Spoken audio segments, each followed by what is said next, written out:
Hey guys, Mystery Wheel Gunner back here with you again, and yep, I took the Python to the range. I got her nice and dirty, gave her a pretty good workout. Shot 62 rounds, so the cylinder holds 6, obviously, so I shot 10 cylinders full, and the 2 other shots were when I shot at water jugs and made them go kabloomy. If you want to skip ahead to the shooting portion near the end of this video, hey, go ahead. I understand this talking part can be kind of boring. Anywho, so what strength 357 Magnum are we looking at here? Well, I didn't have my chronograph with me, but I'll share with you my chrono information from when I chronographed other guns shooting my reloads. So I am using a 158 grain Hornady XTP bullet. That's a noisy car going down the street. I don't know if you guys heard that. Anyway, out of a 6-inch barreled GP 100, I got 1,302 feet per second as an average. And out of a 6-inch barreled Smith & Wesson 686, I got 1,281 feet per second. So pretty healthy 357 Magnum loading. Nowhere near close to buffalo bore power, but still pretty healthy. That's not what you would call powder puff. And I'm happy to say the Python performed admirably. No hiccups, no stutters, no bobbles, nothing. Worked perfectly as it should. And as I was expecting. I know the earlier 2020 Pythons had some problems with, I guess the problem stemmed from this this screw right here backing out or loosening up, whatever, and then this side plate coming loose, therefore not fully supporting some mechanism, and that could cause the cylinder to not rotate. Well, I didn't have any of those problems. Performed beautifully, no light primer strikes or anything. But okay, before I continue, let me go ahead and clean up the Python, and then I'll be back. All right, thanks to the magic of editing, I now have a cleaned up Python. Okay, before I continue, I got to make a correction from what I said in my first impressions video of the Colt Python. I said that the rear sight was fully click adjustable for elevation and windage. I got half of that right. Okay, this is what happens when you don't read the instruction manual.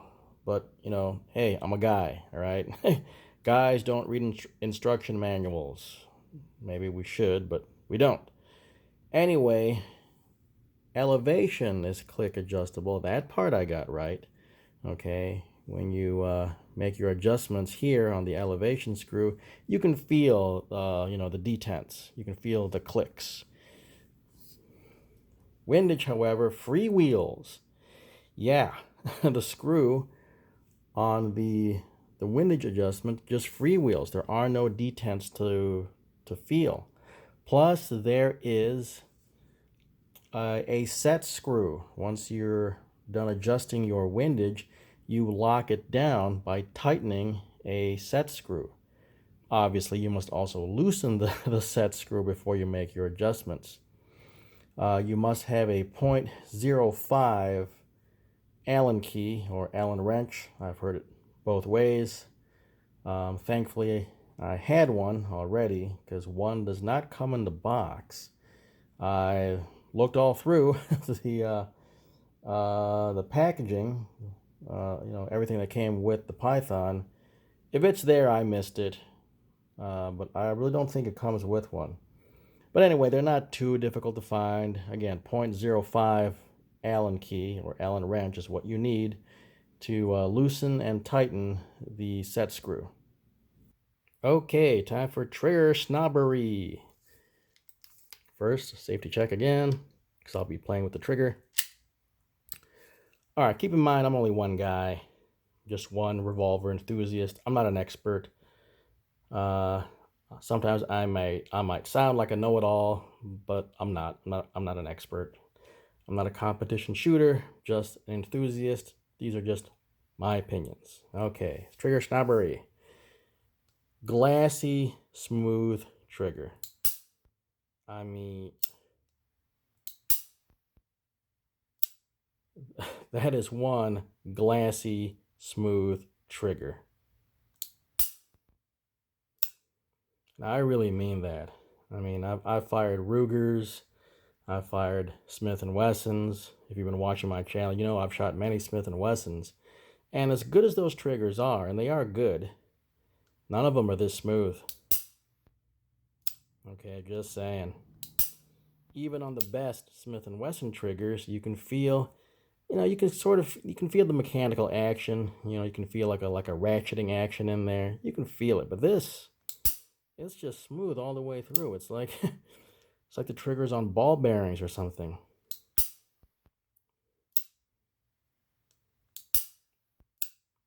Really, really nice and smooth. The trigger does feel kind of long though. It does seem like a long pull. I know it doesn't look like it just watching it. Okay, it probably doesn't look like it even just watching it. Let me put this gun down. It is kind of heavy. But you can definitely feel it once you, let's say you shoot this or dry fire this and then go to a Smith & Wesson, like a 686. The Smith & Wesson triggers feel a lot faster. A lot faster. They're not as smooth. And when I say not as smooth, I don't mean to imply that the Smith & Wesson triggers are gritty or anything. They're just not quite as smooth. This is very smooth. It's kind of a longer, slower trigger. Okay. Again, the Smiths feel much faster. But again, whoa, glassy, smooth double pull. Okay, single action. I gotta say, when cocking the hammer back for single action, it's surprisingly light. It is very light. Man, that is light. Which is surprising considering that single action is actually heavier than I was expecting it to be. And yes, I know, this is a Colt, it's not a Smith, yada yada, blah blah blah. Now you all know the Smith triggers, okay? Whew, put a Smith & Wesson into single action mode. We're talking a mouse click to make that thing go off, right? It's not unstable, but wow, the Smith & Wessons are super light in single action. This one, however, the Pythons, again, it's really light when cocking back the hammer, but surprisingly, a fairly heavy single action trigger. Now keep in mind, when I say fairly heavy, I'm making a comparison to its competitor, the Smith & Wessons, and even the Rugers. So single action trigger, Python versus 686 versus Rugers. Like for example, the GP100. The Python easily has the heaviest single action trigger. Now, am I saying it's terrible? No, I'm not saying it's terrible. Okay, just saying that it is a lot heavier than I was expecting. It's still a good enough trigger that you can't blame the gun, okay, if you are inaccurate. Okay, if you go to the range and you can't hit worth crap, sorry, you can't blame the Python's trigger. All right, just saying that in comparison to others, the single action on this one a little bit heavier than I was expecting. Oh, another thing on the double action, and I'm not trying to bash on the gun, but the living legend Jerry Michalek has often said that even before he was sponsored by Smith & Wesson, he was buying Smith & Wessons for himself for use in competition. And you know what? I can see why. Okay, Jerry Michalek is known for being a speed shooter. Okay, I mean that's not all he is, but that's one of the things he's known for. And with the Python's double action, it's smooth, really smooth, but it is fairly long compared to the Smith. The Smiths it's just a very fast trigger. Also, the reset, not as forceful. Okay, again, I'm not saying this trigger is bad. That's not what I'm saying. But with the Smith and Wesson, man, that trigger, it just about pushes your hand out, or your finger. Okay, on the Python, you kind of have to make that conscious decision to get your finger out of the trigger's way. I mean, you can feel it push. You can feel it push on your finger, but it's a lot softer. The reset on the Python is noticeably softer than on the Smith and Wesson. Again, not bashing the Python, just letting you know how I perceive the trigger dynamics. Okay, let me talk about a feature I forgot to go over in my first impressions. Oh, let's first do the safety check. Okay, so the trigger has serrations on it. They're not very aggressive. They're there just enough for you to gain traction in case you've got, I don't know, sweaty fingers or whatever. So the serrations are there, but they're not as aggressive as some others. Whether or not you think that's a good thing, it's going to come down to personal preference. Okay, let's talk about fit and finish. Look, I fully realize that the Python kind of had a rough start. They had problems with, I've seen some videos where the crown was nicked up or the finish was just, well, horrible looking.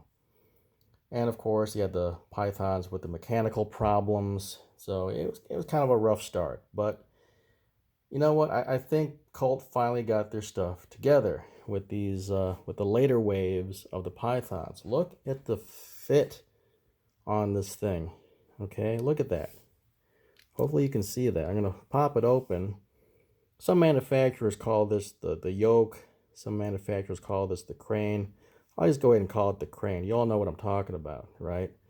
Watch when I close it up. Okay. It's closed up. Can you see that? Hopefully it's focusing. If not, I'll just take a photo and roll in the B-roll. Look at how tight that is. That seam, that is really tight. I mean, you can see it, but it is really tight. That is tight fitment right there. That is a very tight seam. That is a very small gap. And this part here, okay, watch this area right there. Watch when I close it up. Wow, that is a very tight seam right there.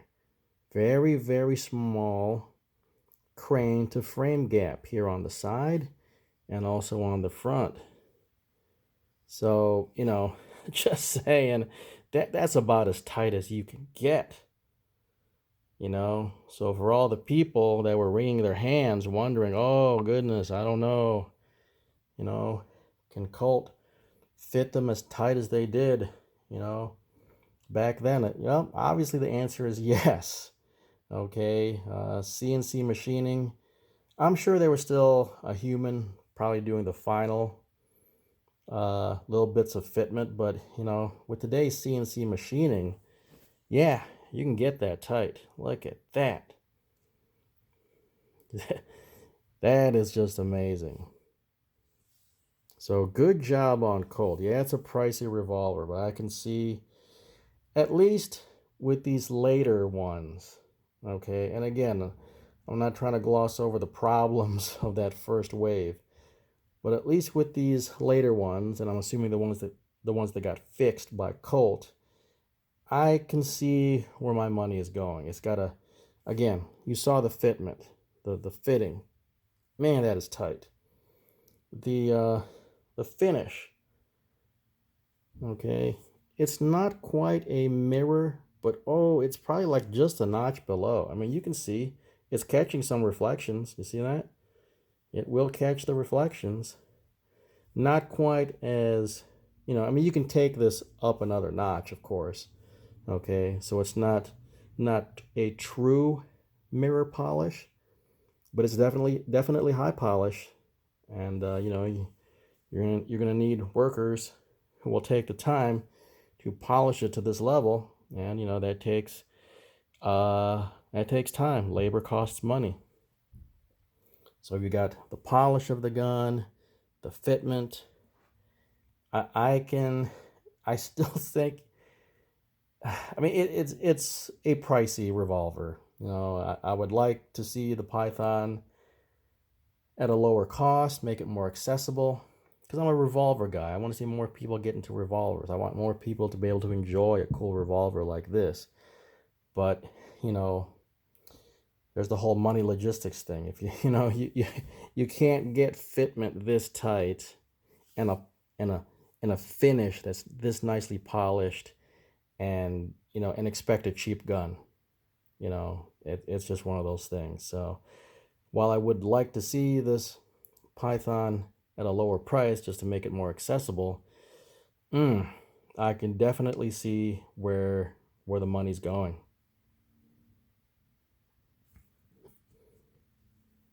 Okay, let me talk real quick about the grips here. I was concerned initially because of how thin the grips get right there at the top. In my own personal experience with grips that get thin at the top, especially the ones on some Smith & Wessons, it can be painful under recoil. But you know what? These are actually okay. They're not bad. These grips are actually fairly comfortable. I haven't measured it, but maybe this portion here is wider. This metal portion is wider on the Python compared to the Smiths. Maybe I'll take that measurement sometime. But anyway, long story short, these are actually pretty comfortable, even under recoil. I still might change them out if I find some grips that are even fatter. Well, you guys know me. Sometimes I change grips out of vanity, so these might get replaced if I find some prettier ones. But for factory grips, they look good and they feel good. So all in all, in my opinion, well done by Colt. I think we can start to forgive them for the weirdness of the initial months, the first few months of the Python's reintroduction. I really wish Colt would, really wish they'd get production up a little bit more, so they can start to fill the demand for these things. Because I know a lot of people would love to buy this if that price would come down, and the price will come down only when supply starts to come back up. And yeah, I know it's not. I can't blame it all on Colt. The whole COVID-19 thing isn't helping things out. But I digress. Anyway, good job by Colt. The fit, the finish, and finally the rest of the gun. All the things that people were complaining about they look to be ironed out. So hopefully this trend continues over at Colt. I'd love to see the return of the Diamondback. I think that would be a good seller, because it looks like the Python, but it's chambered in 22. Oh, man. If they can bring the Diamondback back, that'd be great. Of course, there's rumors that the Anaconda might be the next one they bring out. Anyway, I'm starting to blather on.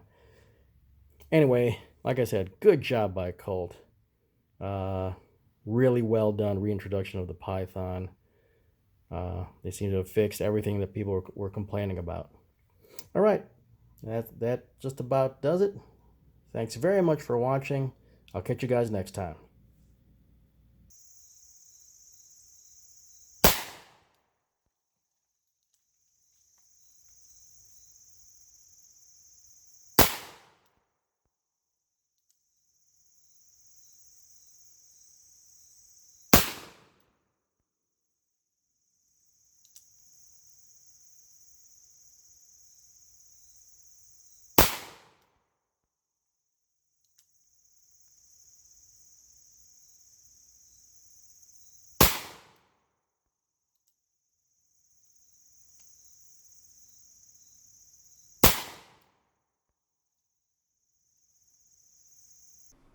Okay, pretty good group right there. 5 shots into that small little cluster, and I got the one flyer down below.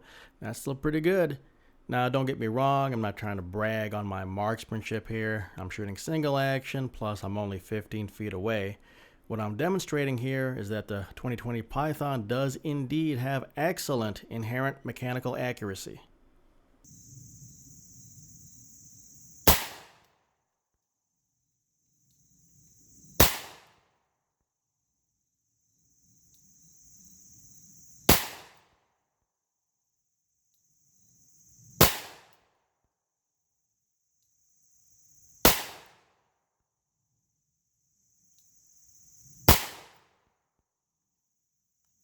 Okay, shooting double action, the groups opened up a little bit, but it's still pretty good. And yeah, I know I was cheating a little bit, staging that trigger, but again, demonstrating that the Python has good mechanical accuracy. Alright, time to shoot at some water jugs. Sorry, Arnold Palmer, nothing personal. You know what, let me turn this around so I'm not shooting at Arnold here. Make me feel a little bit better. Alright, here we go.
Hey guys, Mystery Wheel Gunner here. Did you know I created my own video game? Yep, I created Big Tire Adventures, a game where you control a big tire as you run over and smash through things. And it's only $1, so what have you got to lose? Check the link in the description below to get your own copy of Big Tire Adventures.